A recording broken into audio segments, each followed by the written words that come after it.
Kaum Sofis sendiri mengajar bukan hanya kepada orang Yunani ya, tapi kepada pendatang, sehingga perdebatan adat istiadat, ilmu pengetahuan, dan filsafat mereka mengkondisikan bukan saja terjadinya pluralisme ajaran dan nilai, tapi juga relativisme kaum Sofis. Artinya buruk-buruknya, baik buruknya sesuatu tergantung manusianya. Nah ini yang sudah saya katakan ini ya, relatif ya. Ini keangkuhan kaum Sofis ya, berasa manusia ada segalanya gitu. Sebenarnya ini kan apa kayak sekarang humanisme ya. Humanisme kan mengajarkan bahwa manusia segalanya, manusia bisa menilai segalanya, manusia bisa melakukan yang baik dan seterusnya, manusia bisa pokoknya inti pusat segala sesuatu adalah manusia, humanisme ya. Humanisme itu udah ketinggalan zaman Bapak Ibu. Dari zaman kaum Sofis 399 sebelum Masehi udah ada. Sebelum Masehi loh, bukan sebelum udah ada, udah dibantah Socrates. Terus saudara masih menghidupi humanisme gitu. Itu orang yang kalau kata seorang filsuf ya, orang yang tidak bisa belajar dari 2000 tahun sebelumnya adalah bukan manusia mungkin. Contoh ya, apa itu kebahagiaan? Nah ini, saya tadi kan sebenarnya ada yang nanya juga, Pak Edi yang nanya ya. Contoh apa itu kebahagiaan? Jawabannya tergantung dari kelompok mana kan. Ini saya ngajarin dalam arti relatif ya. Kelompok mana? Kelompok mana? Contoh, apa? Kelompok misalnya orang-orang hedonisme, orang-orang yang suka belanja. Kebahagiaan adalah ketika dia banyak belanja. Orang-orang intelek, kebahagiaan ketika dia belajar, dapat nilai bagus dan seterusnya. Orang-orang malas, kebahagiaan ketika hari ini libur gitu, nggak ada kelas dan seterusnya gitu. Kalaupun kelas saya bisa izin gitu misalnya, orang-orang malas itu bahagia mereka. Berarti bahagia itu apa? Ya tergantung manusia. Nah ini yang nanti akan dilawan oleh Socrates ya. Enggak tergantung, enggak gitu. Tapi nanti ada lawannya gitu.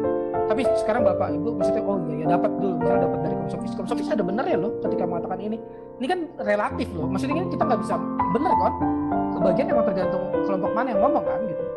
Kalau kelompok atas yang ngomong ya kebagian ketika kaum bawah bisa mengikuti perintah kaum atas gitu. Tapi kaum bawah budak kebahagiaannya ketika dia merdeka, dia tidak diperintah-perintah lagi misalnya. Itu kan kebahagiaannya padahal bertentangan tuh.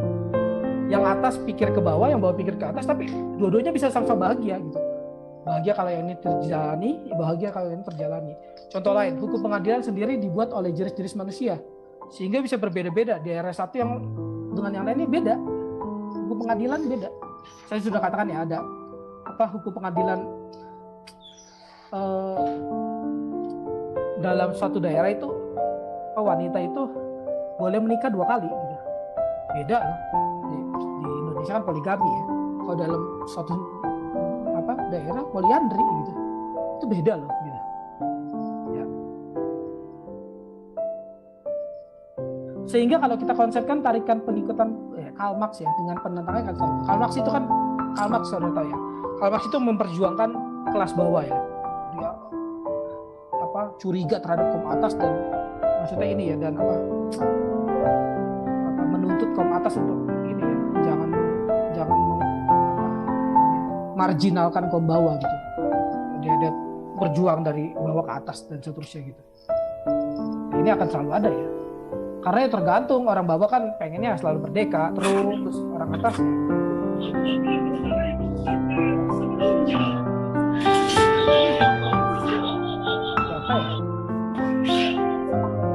siapa ya?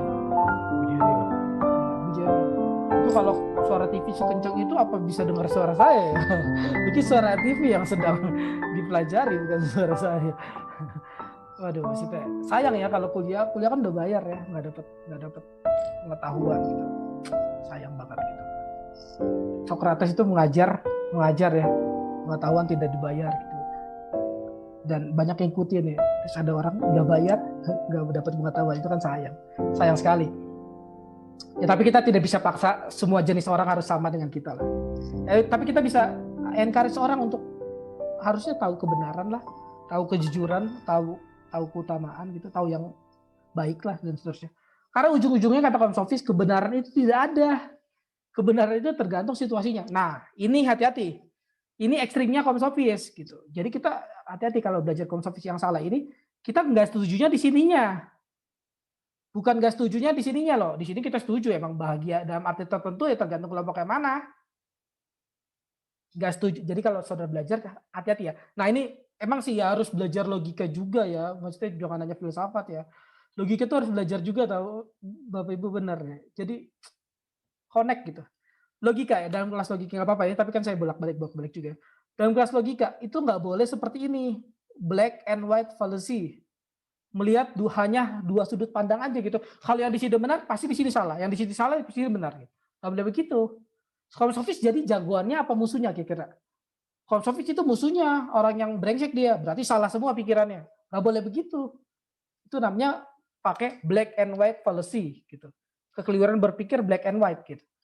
Nggak boleh. Dalam orang-orang penjahat itu mungkin juga ada benarnya gitu. Socrates sendiri mungkin ada salahnya yang kita nggak perlu belajar dari dia gitu. Paham ya? Jadi hati-hati. Kita